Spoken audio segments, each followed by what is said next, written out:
Well, so here we are in the La Montesa, in the Mount of Yerga, in Alfaro village, which is the last village in the eastern side of Rioja. So we are in Rioja Oriental. In this southeastern side of Rioja, we have a different climate than Rioja Alta. Rioja is so large, so it spans through more than 140 kilometers of length. And here at the eastern side, which is the most luminous, what can I say, the closest to the Mediterranean coast, here we have a much less rain average, more luminosity, and a more arid atmosphere, drier and warmer. So we have also a special soil, which is this conglomerate of big stones from different origins.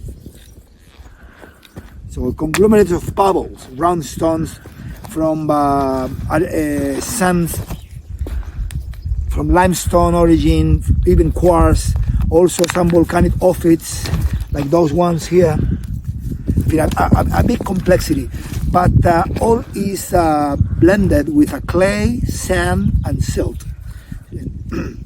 All these conglomerates in the surface is very rich in iron. You can see the red color of the soil. That means that it's very warm in the surface.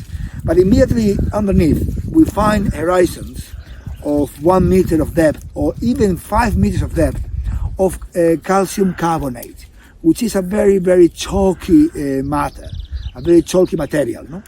So this is very cold and very poor and very flavorful. So this brings a lot of flavor of chalk to the grape which is garnacha. Garnacha has been in Rioja Oriental from centuries and centuries as the queen grape, as the local grape that makes all the sense, because we have all, garnacha, it has this long vegetal cycle that adapts perfectly with this higher isolation, higher temperature, and drier conditions.